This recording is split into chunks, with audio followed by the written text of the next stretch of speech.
अगर आप जीएसटीआर 9 गलत फाइल कर देते हो या फाइल ही नहीं करते हो, इवन अगर आपको ये मैंडेटरी भी है तो आपको 200 रुपीज पर डे का फाइन लग सकता है।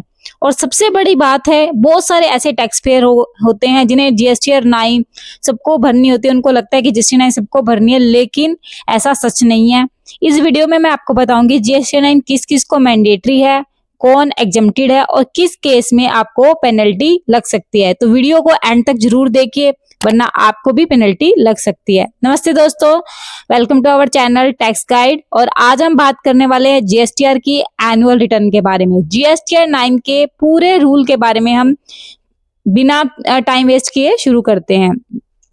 जीएसटीआर 9 क्या है? जीएसटीआर 9 एक ऐसी एनुअल रिटर्न होती है जिसमें हम साल भर में जो भी जीएसटीआर 1 या 3B का डाटा होता है उसको समराइज करते हैं। इसमें आपकी आती है टोटल सेल, टोटल परचेज, कितना भी आपने आईटीसी लिया है, टैक्स कितना पे किया है, या कोई भी आपने अमेंडमेंट की है बिल्स में, एचएसएन समरी की पूरे साल की समरी हम फाइल करते हैं। जीएसटीआर 1 और 3B का ईयरली एक तरह से ये ऑडिट ही होता है।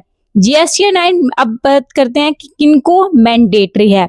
सबसे इंपॉर्टेंट पॉइंट है कि जीएसटीआर 9 उन टैक्स पेयर के लिए इंपॉर्टेंट है जिनकी टर्नओवर 2 करोड़ से क्रॉस कर चुकी है, और जिनकी 2 करोड़ से ऊपर है तो उन्हें जीएसटीआर 9 फाइल करना पड़ेगा। और ये जीएसटीआर 9 उनके लिए कंपल्सरी है। ये रूल सिर्फ रेगुलर टैक्स पेयर पर ही एप्लीकेबल है, कंपोजिशन पे एप्लीकेबल है। जो भी रेगुलर टैक्स पेयर, चाहे वो मंथली फाइल रिटर्न कर रहे हैं, चाहे वो क्वार्टरली रिटर्न फाइल करते हैं, तो उन्हें जीएसटीआर 9 फाइल करनी पड़ेगी। अगर आप मान लो फाइनेंशियल ईयर में अपने 24-25 में बिजनेस की टर्नओवर आपकी अगर 2 करोड़ पॉइंट मतलब कि अगर 1000 भी अगर क्रॉस कर गई तो आपको जीएसटीआर 9 जरूर ही फाइल करना पड़ेगा। अगर आपने फाइल नहीं करी तो आपको पेनल्टी लग सकती है। अगर आपकी टर्नओवर 2 करोड़ से कम है तो आपके ऊपर जीएसटीआर 9 ऑप्शनल है। फाइल ना करने पर कोई लेट फीस भी नहीं लगेगी। लेकिन अगर आपको फाइल करना, अगर मान लो आपकी कोई मिस्टेक हो गई है, तो आपके पास ये एक लास्ट चांस होता है कि आप इसमें अपने कोई भी मिस्टेक है आप उसको रेक्टिफाई कर सकते हो। और जीएसटीआर 9 अब हम बात करते हैं किन्हें फाइल नहीं करना पड़ता।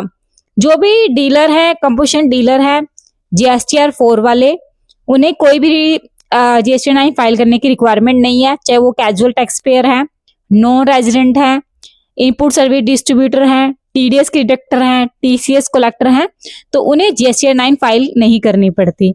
अब हम बात करते हैं कि जीएसटीआर की ड्यू डेट क्या है। जीएसटीआर 9 की ड्यू डेट यूजली 31 दिसंबर तक की होती है। अगर कभी कभी गवर्नमेंट की एक्सटेंशन भी दे देती है तब एक्सटेंड होती है, अदरवाइज 31 दिसंबर ही है, 31 दिसंबर 2025। अब नेक्स्ट हम बात करते हैं कि इस पे लेट फीस क्या लगता है। अगर आपके ऊपर जीएसटी मैंडेटरी है तो और आपने रिटर्न फाइल नहीं की तो 200 रुपीज पर डे की आपको पेनल्टी लगेगी, और मैक्सिमम पेनल्टी आपकी 0.50% ऑफ द टर्नओवर लगेगी। कुछ ऐसे ऑप्शनल केसेस भी होते हैं जहां पे पेनल्टी 0 भी होती है।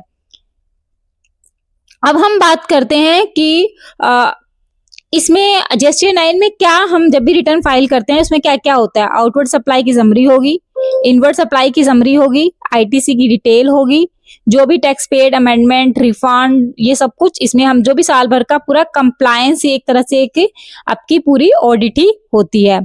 और सबसे बड़ी इसमें कॉमन मिस्टेक्स क्या होती हैं, ये जो आपकी जो गलतियां हुई होती हैं, आप इसमें कौन कौन सी ऐसी गलतियों को ठीक कर सकते हो। जैसे मान लो आपका जीएसटीआर R1 या 3B में मिसमैच है, आपने कोई रोंग आईटी रिकनसाइल इसमें अपना ठीक कर सकते हो। कोई भी आपने आईटीसी एक्सेस में शो कर रखा है, रोंग सेल डिक्लेयर कर रखी है, एचएसएन समरी गलत है, या कोई प्रीवियस ईयर की जो भी अमेंडमेंट आपने इग्नोर कर रखी है। तो इन सब में आपकी ये कॉमन मिस्टेक्स को आप यहाँ पे जब भी गलतियां हो तो इनको इसमें आप रेक्टिफाई कर सकते हो। अगर आपके पास टर्नओवर 2 करोड़ से ज्यादा है तो ये आपकी फाइल करना मैंडेटरी है, अगर कम है तो ऑप्शनल है। अगर जीएसटीआर 9C, अब जीएसटीआर 9C क्या है, इसमें आप अगर आपकी टर्नओवर 5 करोड़ से ज्यादा है तो जीएसटीआर 9C आपको फाइल करनी ही पड़ेगी। अगर ये वीडियो आपको हेल्पफुल लगती है तो वीडियो को लाइक करें, शेयर करें, सब्सक्राइब करें, और मिलते हैं हम नेक्स्ट वीडियो में। Thank you guys.